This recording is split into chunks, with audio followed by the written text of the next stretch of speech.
Hi doctor ശരണ്യാർജി. ഇന്ന് പറയുന്നത് തൈറോയിഡിന്റെ അസുഖമുള്ള ആളുകൾ കഴിക്കാൻ പാടില്ലാത്ത കുറച്ച് ഫുഡുകളെ കുറിച്ചാണ്.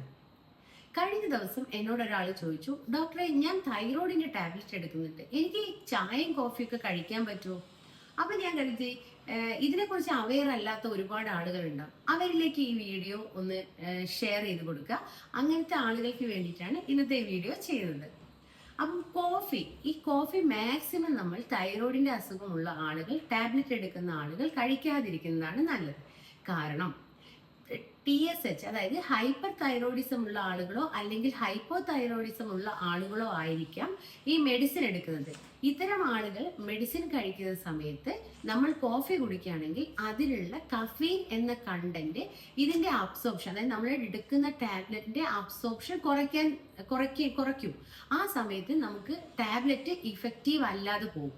അതായത് നമുക്ക് നമ്മുടെ ബോഡിയിലേക്ക് ഈ ടാബ്ലറ്റ് കംപ്ലീറ്റ്ലി അബ്സോർബ് ചെയ്യാൻ പറ്റില്ല. അപ്പോൾ മാക്സിമം നമ്മൾ കോഫി ഒഴിവാക്കാം. ഇനി കോഫി കഴിച്ചില്ലെങ്കിൽ ബുദ്ധിമുട്ടുള്ള ആളുകളാണെങ്കിൽ ഒന്നുകിൽ ടാബ്ലറ്റ് കഴിച്ച് 1-2 മണിക്കൂറിന് ശേഷം നിങ്ങൾക്ക് കോഫി കുടിക്കാം. ഇനി ബ്രേക്ക്ഫാസ്റ്റ്, ഇനി എംപ്റ്റി സ്റ്റൊമക്കിലാണ് നമ്മൾ ടാബ്ലറ്റ് എടുക്കുന്നതെങ്കിൽ അതിന് 1 മണിക്കൂറോ 1.5 മണിക്കൂറിന് ശേഷം മാത്രം ബ്രേക്ക്ഫാസ്റ്റ് കഴിക്കാം. ഇത് നിങ്ങൾ എന്തായാലും ശ്രദ്ധിക്കേണ്ട ഒരു കാര്യമാണ്. ഇനി അടുത്തത് ബ്രൊക്കോളി, കാബേജ്, ഇതെല്ലാം നമ്മൾ സാലഡ് കാര്യങ്ങളിലൊക്കെ പച്ചയായിട്ട് തന്നെ നമ്മൾ ഉപയോഗിക്കാറുണ്ട്. ഇത് നമുക്ക് തൈറോയിഡ് അസുഖമുള്ള ആളുകൾക്ക് കഴിക്കാൻ പാടില്ല.